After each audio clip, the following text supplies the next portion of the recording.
Q6 news కి స్వాగతం. Bulletin ముందుగా హెడ్లైన్స్. ఈ నెల 30న మట్టపల్లిలో జరగనున్న ముఖ్యమంత్రి రేవంత్ రెడ్డి సభ ఏర్పాట్లపై సమీక్షించిన మంత్రులు ఉత్తమ్ కుమార్ రెడ్డి, కోమటిరెడ్డి. శ్రీ కోదండ రామస్వామి దేవస్థానంలో 3వ వార్షికోత్సవ బ్రహ్మోత్సవాలు ముఖ్య అతిథిగా పాల్గొని స్వామివారికి ప్రత్యేక పూజలు నిర్వహించిన ఎమ్మెల్యే మాధవరం కృష్ణారావు. ఛత్తీస్గఢ్ సుక్మా జిల్లాలో మావోయిస్టుల భారీ డంపు స్వాధీనం. తుపాకులు, ఆయుధాలు, పేలుడు పదార్థాలను స్వాధీనం చేసుకున్న భద్రతా బలగాలు. మహిళలంటే నాకు గౌరవం, ఎవరి కాల్ డేటాను సేకరించలేదు, త్వరలోనే నిజాలు నిగ్గు తేల్తాయి, సిద్ధంగా ఉండండి. ఎంపీ లావు శ్రీకృష్ణ దేవరాయలు. సూర్యాపేట జిల్లాలో మంత్రులు ఉత్తమ్ కుమార్ రెడ్డి, కోమటిరెడ్డి వెంకటరెడ్డి పర్యటించారు. పాలకిడి మండలం జాన్పహార్ దర్గాను సందర్శించారు. ఈ నెల 30న మట్టపల్లిలో జరగనున్న ముఖ్యమంత్రి రేవంత్ రెడ్డి సభ ఏర్పాట్లపై సమీక్ష జరిపారు. మంత్రి ఉత్తమ్ కుమార్ రెడ్డి మాట్లాడుతూ ఈ నెల 30న హుజూర్ నగర్ పట్టణంలో సీఎం రేవంత్ రెడ్డి సన్నబియ్యం పంపిణీని ప్రారంభిస్తారు. ఈ నెల 30వ తేదీన హుజూర్ నగర్ పట్టణంలో సీఎం రేవంత్ రెడ్డి సన్నబియ్యం పంపిణీ ప్రారంభిస్తారు. ఏప్రిల్ నెల నుండి రేషన్ కార్డు ఉన్న లబ్ధిదారులకు 6 కిలోల సన్నబియ్యం పంపిణీ చేస్తాం. రాష్ట్రంలో 84% మందికి సన్నబియ్యం అందుతాయి. దొడ్డు బియ్యం ఇవ్వడం వల్ల పేదలు తినకుండా అమ్ముకున్నారు. కృష్ణా జిల్లాలో నీటి కొరత ఉండడం వాస్తవమే. శ్రీశైలం నుండి కరెంటు తయారీకి విడుదల చేసిన నీటిని సాగర్ ప్రాజెక్టులోకి విడుదల చేస్తాం. ఉమ్మడి నల్గొండ జిల్లాలో పెండింగ్ లో ఉన్న ప్రాజెక్టులు అన్ని పూర్తి చేస్తాం. సాగర్ విషయంలో బీఆర్ఎస్ ప్రభుత్వ నిర్లక్ష్యంతోనే ఈ పరిస్థితి వచ్చిందని ఆరోపించారు. నల్గొండ జిల్లాలో అనేక వివిధ అభివృద్ధి కార్యక్రమాల విషయంలో కూడా మేము చర్చ చేసి ముందుకు పోవాలని చెప్పి అనుకున్నాం. అదేవిధంగా కృష్ణా నదీ జలాల్లో ఈసారి కొంత నీటి కొరత ఉన్నమాట వాస్తవము. ఈ నీటి కొరత గత బీఆర్ఎస్ ప్రభుత్వం 10 ఏళ్ల వైఫల్యం తప్పితే ఇప్పుడు మేము చేసిన పొరపాట్లు ఏమీ లేవనే విషయం కూడా వివరంగా చర్చించుకున్నాం. ఎందుకంటే 10 ఏళ్ల టీఆర్ఎస్ పరిపాలనలో 811 టీఎంసీల్లో 512 వాళ్ళకి రాసి ఇవ్వడం, పోతిరెడ్డిపాడు కెపాసిటీ ఎక్స్పాండ్ చేస్తే సైలెంట్ గా ఉండడం,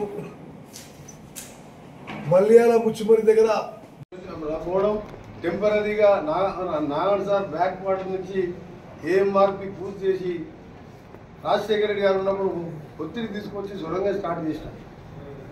30 కిలోమీటర్ల పైన పూర్తి చేస్తే ఆ కాలంలో 1,70,000 కోట్లు కాళేశ్వరం ఇలాంటి ప్రాజెక్టు పెట్టుకుని తప్ప ఎన్నిసార్లు అసెంబ్లీలో నేను ఒకటను, రాజగోపాల్ రెడ్డి గారు ఒకటను, ప్రతి సందర్భంలో ప్రతి సెషన్లో గొంతు చిచ్చుకొని మాట్లాడినాం, బతులాడినాం, కొట్లాడినాం. అయినా కానీ మనసు కరగలే, మానవత్వం లేని మనిషిలో శుభమాండి ఉత్తమ్ కుమార్ రెడ్డి గారి నాయకత్వంలో గౌరవ ముఖ్యమంత్రి గారు కూడా ఒప్పుకొని మీరు ఎప్పుడు కొట్లాడతారు కదా సొరంగా గురించి ఎమ్మడే చేసుకోండి అని చెప్పి నన్ను వీళ్ళు లేఖ రాసి అమెరికా పంపించి రాబిన్స్ కంపెనీతో మాట్లాడి ఆ పార్టీ తెప్పిస్తే మద్రాసు చేరుకొని అక్కడికి వెళ్ళి బయలుదేరింది. ఒక వెబ్సైట్కి వెళ్ళి స్టార్ట్ చేసి 17 మీటర్లు అయిన తర్వాత కూలిపోవడం నిజంగా మాకు చాలా బాధ అనిపించింది.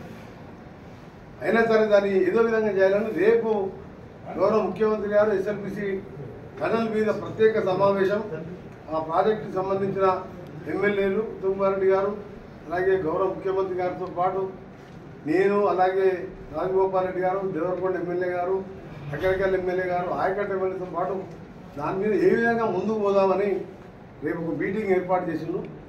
రేపు మధ్యాహ్నం ఎప్పుడో మీటింగ్ ఉంటుంది. దాంతోపాటు ఢిల్లీని బ్రాహ్మణవేలను చూసి ముఖ్యమంత్రి స్వయంగా వచ్చి నీళ్ళు వదిలిపెట్టిండ్రు. 20-30 ఎకరాల కనీసం గ్రౌండ్ వాటర్ పెరిగింది. ఆ దరిద్ర ముఖ్యమంత్రి ఎన్నిసార్లు కొట్లాడినామంటే చిన్న ప్రాజెక్టు 85% అయింది, 300-200 కోట్లు ఇవ్వండి ఇవ్వలేదు. ఇలా ల్యాండ్ ఎక్వైజ్ డబ్బులు ఇప్పించిండ్రు. అది ఇండైరెక్ట్గా చెరువులు నింపేసరికి గ్రౌండ్ వాటర్ పెరిగింది. కన్నమల్ల అది మనం క్యాబినెట్ క్లియర్ చేసినాం.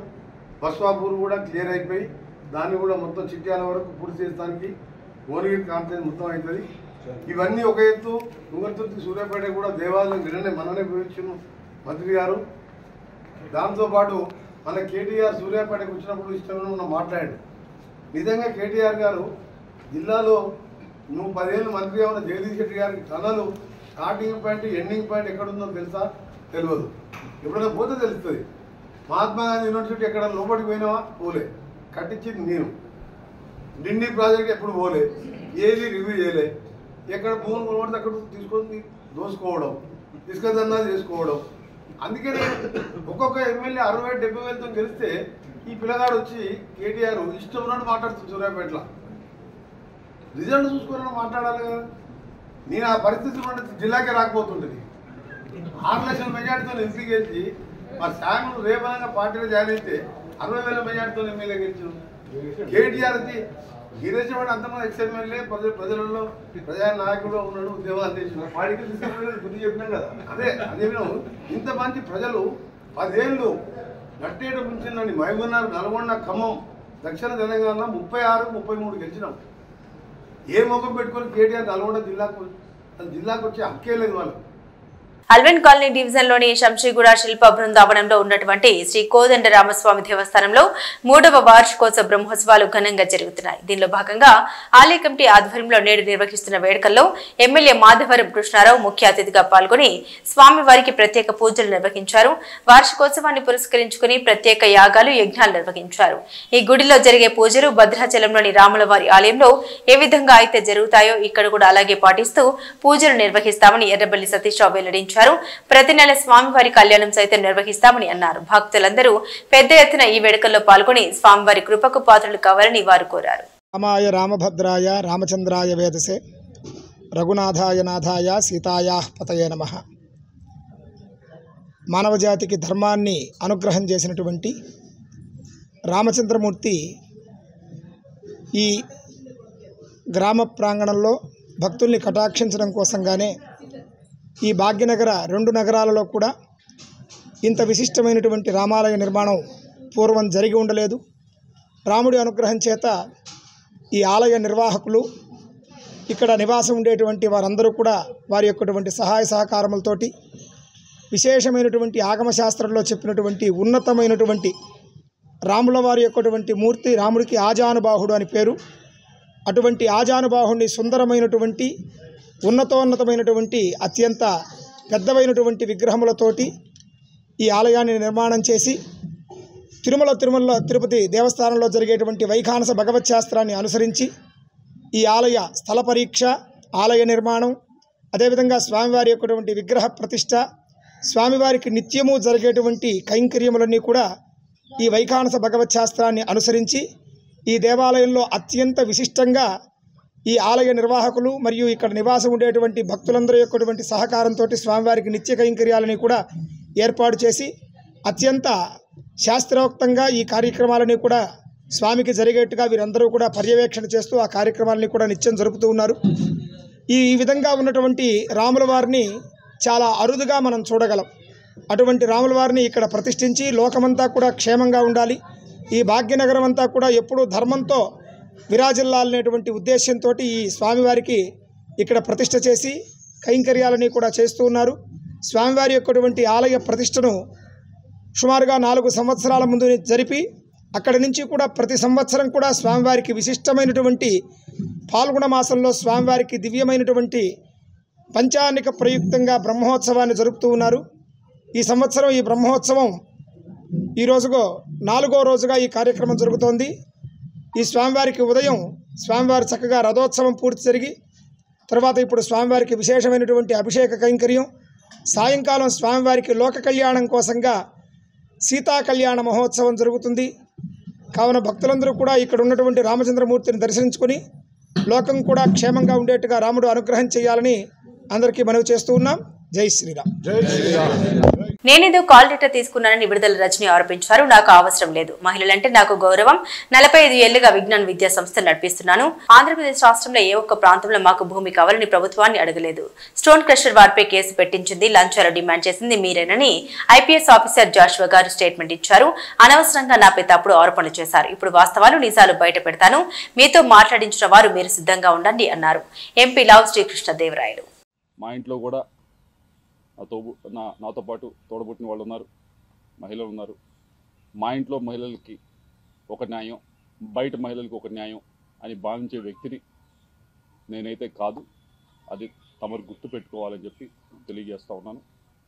రెండో విషయం, ఏదో ల్యాండ్ విషయం అని చెప్పి మాట్లాడారు. ఏదో విశాఖపట్నంలో ఏదో ల్యాండు ఉంది, అది ఇది మాట్లాడటం జరిగింది. అమ్మ, మేము 45 సంవత్సరాలుగా 1977 నుంచి విజ్ఞాన విద్యా సంస్థ నడుపుతా ఉన్నాం. ఈ 45 సంవత్సరాలు పైగా ఉన్న ప్రయాణంలో ఆంధ్ర రాష్ట్రంలో కాదు దేశం మొత్తం ఎక్కడా కూడా, ఆంధ్ర రాష్ట్రంలో కాదు దేశం మొత్తంలో ఎక్కడా కూడా గవర్నమెంట్కి మేము రిక్వెస్ట్ పెట్టి మాకు ల్యాండ్ అలాట్ చేయండి అని చెప్పి ఒక్క దగ్గరన్నా మేము ల్యాండ్ అలాట్ చేయించుకున్న దాఖలాలు ఉంటే దయచేసి మీడియా మిత్రులకు చూపించాలి, లేకపోతే బయటికి తీసుకొచ్చి చూపించండి. తప్పకుండా 45 సంవత్సరాలు ఎప్పుడూ కూడా మేము ఎక్కడ ఏ గవర్నమెంట్ దగ్గర నుంచి కూడా ల్యాండ్ మేము విద్యా సంస్థలు పెడతాము, మాకు ల్యాండ్ ఇవ్వండి అని చెప్పి మేము ఎప్పుడూ కూడా అడిగింది లేదు, తీసుకుంది లేదు. వచ్చి 9 నెలలు అవుతుంది. అమరావతిలో చాలామంది ఇంకా మాకంటే కూడా అక్రెడిటేషన్ తక్కువ ఉన్న వాళ్ళు కూడా స్కూల్స్ కానీ యూనివర్సిటీస్ కానీ పెట్టుకుంటామని చెప్పి ల్యాండ్ కోసం అప్లై చేస్తున్నారు. నేను ఇప్పటిదాకా మీరు చూసుకోండి, ఎక్కడికన్నా ఏ ఆఫీస్ దగ్గరికి వెళ్ళి చూసుకోండి, ఇప్పటిదాకా నేను ఒక అప్లికేషన్ అమరావతిలో నాకు ల్యాండ్ ఇవ్వండి చెప్పి పెట్టింది కూడా లేదు. విశాఖపట్నం ల్యాండ్కి సంబంధించి అది 2009లో మేము అప్పుడు కాంగ్రెస్ గవర్నమెంట్ ఉన్నప్పుడు మీకు ఎవరో తప్పు ఇన్ఫర్మేషన్ ఇస్తున్నారు, 2019 అని కాదు, 2009లో కాంగ్రెస్ గవర్నమెంట్ ఉన్నప్పుడు ఆక్షన్ వేస్తే అలాట్మెంట్ కాదు, అలాట్మెంట్కి ఆక్షన్కి కొంచెం తేడా తెలుసుకోండి. ఆక్షన్ వేస్తే ఫెయిర్ ఆక్షన్లో మిగతా వాళ్ళతో పాటు మేము ఆక్షన్లో పాల్గొని హయ్యెస్ట్ రేట్, అప్పటికి ఇప్పటికీ ఎడ్యుకేషన్ ఇన్స్టిట్యూషన్ హయ్యెస్ట్ రేట్ పెట్టి తీసుకున్నది మేము. కాబట్టి ఒకసారి మీకు ఎవరో మీకు బ్రీఫ్ చేస్తూ ఉన్నారు, వారిని డేటానా సరిగ్గా ఇవ్వమని చెప్పి కోరుతా ఉన్నాం. ఇవన్నీ కూడా ఈ 2 విషయాలు కూడా ఎందుకు మాట్లాడారో ఎవరు మాట్లాడిచ్చారో నాకు తెలుసు, వారి గురించి కూడా చివరిలో నేను మాట్లాడతాను. అయితే ఈ 2 విషయాలు కూడా, ఒకటి క్యారెక్టర్ అసోసియేషన్ చేసే ప్రయత్నం మీది, ఏదో మహాత్మా గాంధీని, అంబేద్కర్ ను, రాజ్యాంగాన్ని గౌరవించుకుందామనే 3 సూత్రాల మీద దేశం మొత్తం కాంగ్రెస్ పార్టీ ఆధ్వర్యంలో జై బాపు, జై భీమ్, జై సంవిధాన్ కార్యక్రమం నడుస్తోందని మంత్రి పొన్నం ప్రభాకర్ తెలిపారు. సిద్దిపేట జిల్లా హుస్నాబాద్ కాంగ్రెస్ పార్టీ కార్యాలయంలో జై బాపు, జై భీమ్, జై సంవిధాన్ కార్యక్రమానికి ముఖ్య అతిథిగా మంత్రి హాజరై కార్యకర్తలతో కలిసి ప్రతిజ్ఞ చేసి మాట్లాడారు. పార్టీ జెండాతో కరపత్రాలు, పార్టీ కార్యక్రమాలు ఏఐసిసి రూపొందించిందని, మండల స్థాయి సమావేశాలు 26, 27, 28 తారీఖులలో 3 రోజుల పాటు నిర్వహించారన్నారు. కార్యకర్తలు మండలంలోని అన్ని గ్రామాలు తిరగాలని, తిరగకపోతే రాజకీయ నాయకుడు కాలేరని, రాజకీయ నాయకుడిగా ఎదగలేరన్నారు. డాక్టర్ బాబాసాహెబ్ అంబేద్కర్ గురించి అమిత్ షా అవమానకరంగా మాట్లాడారన్నారు. పార్లమెంట్ ఎన్నికల్లో 400 సీట్లు గెలిపించండి అని అన్నారని, 250 సీట్లు రావడంతో తగ్గారని, లేదంటే రాజ్యాంగాన్ని మార్చేవారన్నారు. కాంగ్రెస్ పార్టీ సంక్షేమం కోసం పోరాడుతోందని, చరిత్రలో అనేక నిర్ణయాలు తీసుకుందన్నారు. కాంగ్రెస్ పార్టీ స్వాతంత్ర్యం కోసం కొట్లాడిందని, స్వాతంత్ర ఉద్యమంలో పోరాటం చేసే అవకాశం అందరికీ దొరకలేదన్నారు. రాజ్యాంగాన్ని సంరక్షించుకోవాలని, రాజ్యాంగానికి రక్షణ కవచం లేకపోతే ఇప్పుడున్న బీజేపీ పార్టీ మాట్లాడే హక్కును కూడా తీసుకుంటుందన్నారు. గౌరవెల్లి కాల్వల నిర్మాణానికి భూసేకరణ జరుగుతుందని, దేవాదాయ పనులు నడుస్తున్నాయన్నారు. ఆర్థిక రాజకీయ న్యాయాన్ని, ఆలోచన భావన, అవకాశాలను పేద నాటి ఏ రకమైన భేదాలు లేకుండా అందరికీ సమానమైన హక్కులు బాధ్యతలు రాజ్యాంగం కల్పించింది. ఈ రాజ్యాంగాన్ని గౌరవిస్తూ పాటిస్తూ కూడా కోరుతా ఉన్నా. ఇవాళ ఇన్ని కార్యక్రమాలు జరుగుతూ ఉన్నాయి, క్షేత్రస్థాయిలో తీసుకోపోండి. ఊర్లలో గ్రామాల పంచాయతీ ఈజెస్ కింద రోడ్లు అయితే ఉన్నాయి, అయితేలేవా? డ్రింకింగ్ వాటర్ అక్కడ వరదకాలంలో నీళ్ళు ఇప్పిస్తా ఉన్నాం. ఇక్కడ గవర్నమెంట్ పైసలు ఇచ్చి భూసేకరణ జరుగుతూ ఉంది. మీ ఊర్లో అక్కడ భూసేకరణ కొంచెం ఇబ్బంది అయితే సహకరించండి. అక్కడ దేవాలయ ప్రాజెక్టు పని జరుగుతూ ఉంది. ఇట్లా ఇక్కడ జై బాపు, జై భీమ్, జై సంవిధాన్. మహాత్మా గాంధీ గారిని గౌరవించుకుందాం, అంబేద్కర్ గారిని గౌరవించుకుందాం, రాజ్యాంగాన్ని గౌరవించుకుందాం అనేటువంటి 3 సూత్రాలు. రాజకీయాలు ఎదగాలని రోజు తిరగాలి, గ్రామాలు తిరగాలి, ప్రజా సమస్యలు ఉండాలి. ఇది ఎండాకాలం ప్రజలు నీళ్ళకి ఇబ్బంది ఉండకుండా ఉండాలని ఉదయం పొద్దుగాల ఆఫీసర్లందరితో పెట్టి మీటింగ్ పెట్టాం. అదే సందర్భంలో అసలు ఈ ప్రోగ్రాం ఎందుకు జరుగుతుంది, డాక్టర్ బాబాసాహెబ్ అంబేద్కర్ గారి గురించి అమిత్ షా ఎవరి విశ్వాసం వాళ్ళది. మనమందరం కూడా పొద్దున శ్రీరామనవమి చేసుకుంటాం, మొన్ననే ఇంకో పండుగ చేసుకున్నాం, రేపు ఉగాది చేసుకుంటాం, సంవత్సరాలు కాదు. కానీ పార్లమెంట్లో ఏంది ఊకే అంబేద్కర్ అంబేద్కర్ అంటారు. అది కనీసం ఏమన్నాడు, శ్రీరామ్ మీద ముక్తార దొరుకుతుంది కదా అంటాడు. తర్వాత మన పార్లమెంట్ ఎన్నికల్లో 400 సీట్లు గెలిపేయండి అని బీజేపీ నాయకత్వం అడిగింది. ఆఖరికి 250 సీట్లు రాకపోవడంతో వాళ్ళు మొత్తంగా ఆలోచనతో మార్చుకున్నారు. లేకపోతే మొత్తం రాజ్యాంగాన్ని మారుతామనేటువంటి ఆలోచనతో ముందుకు పోయేటువంటి ఆలోచన ఉంటే రిజర్వేషన్లకు సంబంధించి ఏబీసీ పేరు మీద పరిష్కారం అయింది, చట్టం అయిపోయింది. 42% రిజర్వేషన్లు ఇలా ఢిల్లీకి పోతామని చట్టం తప్పకుండా స్థానిక సంస్థలలో మరి విద్యా ఉపాధి అవకాశాలతో పాటుగా 42% రిజర్వేషన్ వస్తుంది. పొద్దు నుంచి ఇక అట్లా రీసైకిల్ అనేది ఉండదు. బియ్యం సన్న బియ్యంను ఉగాది నుంచి రేషన్ షాపులను ఇచ్చే కార్యక్రమం ఇందిరమ్మ ఇళ్లకు సంబంధించి కూడా ఇవాళ మీటింగ్ లో మాట్లాడినాం. మీ అందరి గ్రామాల్లో కూడా పోయిన తర్వాత ఎక్కడ కూడా ఎటువంటి రాజకీయపరమైనటువంటి పొద్దున ఇబ్బంది లేకుండా ఎవరికైతే నిజంగా ఇల్లు లేదో ఆ 3,500 first phase, second phase. Kakinada జిల్లా పెద్దాపురంలో దారుణం చోటు చేసుకుంది. 7వ తరగతి చదువుతున్న 2 బాలికలపై బంగారు ఆభరణాల తయారీ షాపు నిర్వహిస్తున్న యజమాని కామేశ్వరరావు లైంగిక దాడికి పాల్పడ్డాడు.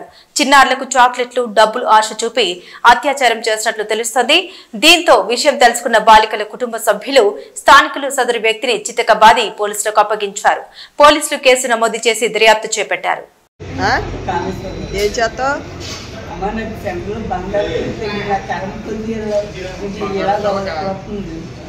మరి నీకు కూతురు ఉంది, మనవరాలు ఉంది, ఆ వయసులో నీకు పోయాకాలం చెప్పింది ఆలోచించాలి. నా మాట ఎవరు ఆలోచించాలి. నేను దయసాక్షి నిజంగా చెప్తున్నా, మీరు ఎవరు ఆలోచించాలి.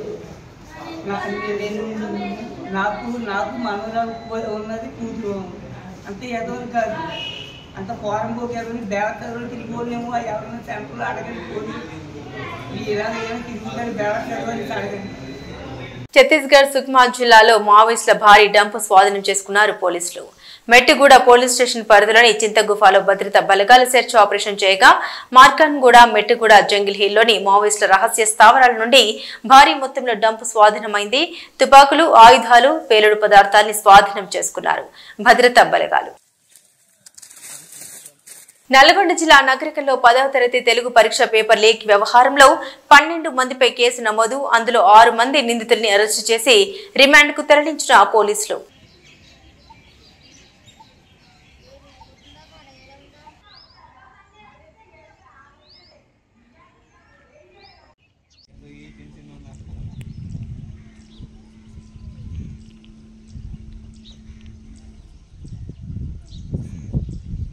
ఓయూ లేడీస్ హాస్టల్లో 2 రోజులు నీటి సరఫరా బంద్ కావడంతో కనీస అవసరాలకు కూడా నీళ్లు లేకపోవడంతో తీవ్ర ఇబ్బందులకు గురవుతున్నామని రోడ్డుపై బైఠాయించిన విద్యార్థులకు మద్దతుగా ధర్నాకు దిగి వెంటనే నీటి సరఫరాను బాగు చేయాలని, అధికారులపై చర్యలు తీసుకోవాలని డిమాండ్ చేశారు పలు విద్యార్థి సంఘాలు.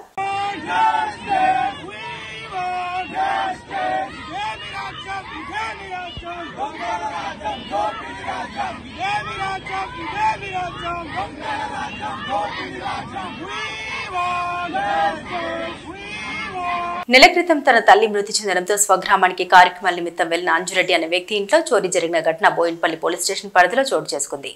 బోయిన్పల్లిలోని సంచారపురి కాలనీలో నివాసం ఉంటున్న అంజురెడ్డి ఇంట్లో తాళాలు పగులుకొట్టిన దుండగుడు బీరువాలో ఉన్న 24 తులాల బంగారంతో పాటుగా 1 కిలో వెండి ఆభరణాలు, 12 నగదు అపహరించుకుని పరారయ్యారు. ఈ నెల 15వ తేదీన మెదక్లోని చిన్నశంకరంపేట మండలం కామారం గ్రామానికి తన కుటుంబ సభ్యులతో కలిసి వెళ్లినట్లు ఇంటి యజమాని అంజిరెడ్డి తెలిపారు. ఈ రోజు ఉదయం ఇంట్లో అద్దెకుంటున్న వారు ఇంటి తాళాలు పగలగొట్టి ఉండడాన్ని గమనించి తనకు సమాచారం అందించారని తెలిపారు. ఇంటికి వచ్చి చూసేసరికి తాళాలు పగలగొట్టి బీరువాలో ఉన్న విలువైన బంగారు ఆభరణాలతో పాటు నగదు అపహరణకు గురైందని గుర్తించి పోలీసులకు అంజిరెడ్డి సమాచారం అందించారు. అంజిరెడ్డి ఫిర్యాదు మేరకు కేసు నమోదు చేసుకున్న బోయిన్పల్లి పోలీసులు చోరీ జరిగిన ప్రదేశాన్ని పరిశీలించారు. సీసీ కెమెరాల ఆధారంగా బోయిన్పల్లి పోలీసులు దర్యాప్తు ప్రారంభించారు.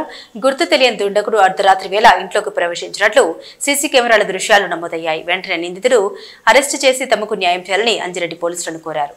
సుమారు తర్వాత ఎప్పుడు జరిగిందో మాకైతే మేమైతే లేము. ఇంట్లో ఊర్లోకి వెళ్ళినాము. లాస్ట్ మండే రోజు మధ్యాహ్నం టైంలో ఊరికి వెళ్ళాము.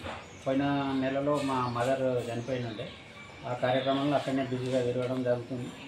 దాంట్లో భాగంగా వచ్చి మొన్న మా మిస్సెస్ నేను మధ్యాహ్నం రోజు వెళ్ళాం, మండే రోజు 17th రోజు. వెళ్ళిన తర్వాత అక్కడనే ఉన్నాం. పైన 2 రూమ్లు ఉన్నాయి. ఆ రూమ్లలో రెంట్కు ఆంజనేయ గారని ఉంటారు. ఆయన రాత్రి ఆయన గడ వేసి పెట్టారు డోర్. అయితే ఆయన పొద్దున్న లేచి డోర్ తీసుకొని బయటకు వద్దామనేసరికి డోర్ వెళ్ళకపోతే వాళ్ళ ఫ్రెండ్కి ఒక అతను ఫోన్ చేసి పైనుంచి వచ్చి గోడ దూకొచ్చి గేట్ లాక్ వేసి పెడతామన్నట్టు. ఎప్పుడైనా ఆయన ఉన్నాం, మేము లాక్ అట్లే ఉంది. ఆయన వచ్చి వాళ్ళ డోర్ తీసిన తర్వాత కిందకి వచ్చి చూసేసరికి ఈ లాక్ అట్లే ఉంది. అక్కడ చూసేసరికి ఆ లోపల లైట్లు వేసి కనబడుతున్నాయంట. ఆ డోరు పగలగొట్టింది. అంతవరకే చూసిండు. నాకు ఫోన్ చేసిండు ఇమ్మీడియట్గా. అంటే ఏం డిస్టర్బ్ చేయకుండా లోపలికి వెళ్ళాలి, మరి కంప్లైంట్ ఇస్తే వాళ్ళు వచ్చి చూస్తారేమో, వచ్చిన తర్వాతనే వెళ్దామంటే అని చెప్పేసి నేను బయలుదేరి వచ్చేసినాం. మేము 8 o'clock వరకు ఇక్కడికి వచ్చినాం. ఆయన 6 వరకు నాకు ఫోన్ చేసింది. 8 వరకు మేము వచ్చినాం. ఇక్కడి నుంచి మా విలేజ్ 70 kilometers మెదక్. వచ్చిన తర్వాత అప్పటికే పోలీస్ కంప్లైంట్ పెట్టిండు వండబడ్జీలో. వచ్చేసరికి వాళ్ళు కూడా పోలీస్ డిపార్ట్మెంట్ వాళ్ళు ఉన్నారు. వాళ్ళు వచ్చిన తర్వాత లోపలికి వెళ్ళి చూసి ఆ బీరువా అంతా పగలగొట్టింది. లోపల కబోర్డ్లు 2 అవి పగలగొట్టింది. ఆ బీరువాలో మిస్సెస్ది నియర్లీ 24 తులాస్ గోల్డ్, 12,000 క్యాష్, తర్వాత 1 kg సిల్వర్ ఆర్నమెంట్స్ అన్నీ పోవడం జరిగింది. బట్టలు అవి అయితే విలువైన బట్టలు ఏవి ఇంతవరకు జరిగింది. దానికి పోలీస్ డిపార్ట్మెంట్ కంప్లైంట్ ఇవ్వడం కూడా జరిగింది. వాళ్ళు రావడము పొద్దున్న నుంచి చాలా వాళ్ళ ప్రయత్నాలు వాళ్ళు చేస్తూ ఉన్నారు, పూజ చేస్తున్నారు. సీసీ ఫుటేజ్లు అన్నీ రికార్డ్ చేస్తూ ఉంటారు. ఎవరన్నా అమ్మాయిని చెప్తుందంటే ఏం అనిపించలేదు. ఎవరో అయితే ఆ సీసీ ఫుటేజ్లలో ఒక 3 పక్క ఇంట్లో దాంట్లో రికార్డ్ అయింది, కనబడుతున్నారు 3 వ్యక్తులు. దాని మీద క్వైరీ చేస్తూ ఉన్నాం. డిపార్ట్మెంట్ మేము కూడా శాయశక్తులు వాళ్ళకి సహకరించాలని మేము కూడా శాయశక్తులు పూజ చేస్తున్నాం. వాళ్ళని పట్టుకొని తగిన న్యాయం చేస్తారని మేము ఆశిస్తున్నాం. Thank you. ముఖ్యమంత్రి రేవంత్ రెడ్డి గజ్వేల్ నియోజకవర్గ కాంగ్రెస్ నాయకులు కార్యకర్తలను కలిశారు. అసెంబ్లీకి హాజరు కాని మాజీ ముఖ్యమంత్రి కేసీఆర్ శాసనసభ సభ్యత్వాన్ని రద్దు చేయాలని కోరారు. కాంగ్రెస్ నేత నర్సారెడ్డి ఆధ్వర్యంలో పెద్ద సంఖ్యలో సిద్దిపేట నుండి పాదయాత్రగా కాంగ్రెస్ శ్రేణులు హైదరాబాద్ చేరుకున్నారు. రాజ్భవన్ కు వెళ్లి గవర్నర్ కు వినతి పత్రం అందించారు. జూబ్లీహిల్స్ నివాసంలో ముఖ్యమంత్రి రేవంత్ రెడ్డిని కలిసి 24వ టానా కాన్ఫరెన్స్ కు ఆహ్వానించిన ఉత్తర అమెరికా తెలుగు సంఘం. బులెటిన్ ముగించే ముందు హెడ్లైన్స్ మరోసారి. ఈ నెల 30న మట్టపల్లిలో జరగనున్న ముఖ్యమంత్రి రేవంత్ రెడ్డి సభ ఏర్పాట్లపై సమీక్షించిన మంత్రులు ఉత్తమ్ కుమార్ రెడ్డి, కోమటిరెడ్డి. శ్రీ కోదండ రామస్వామి దేవస్థానంలో 3వ వార్షికోత్సవ బ్రహ్మోత్సవాలు ముఖ్య అతిథిగా పాల్గొని స్వామివారికి ప్రత్యేక పూజలు నిర్వహించిన ఎమ్మెల్యే మాధవరం కృష్ణారావు. ఛత్తీస్గఢ్ సుక్మా జిల్లాలో మావోయిస్టుల భారీ డంపు స్వాధీనం. తుపాకులు, ఆయుధాలు, పేలుడు పదార్థాలను స్వాధీనం చేసుకున్న భద్రతా బలగాలు. మహిళలంటే నాకు గౌరవం, ఎవరి కాల్ డేటాను సేకరించలేదు, త్వరలోనే నిజాలు నిగ్గు తేల్తాయి, సిద్ధంగా ఉండండి. ఎంపీ లావు శ్రీకృష్ణ దేవరాయలు. ఇవి ఈ బులెటిన్ లోని విశేషాలు. తిరిగి మరో బులెటిన్ తో మళ్ళీ కలుసుకుందాం. అంతవరకు సెలవు, నమస్కారం.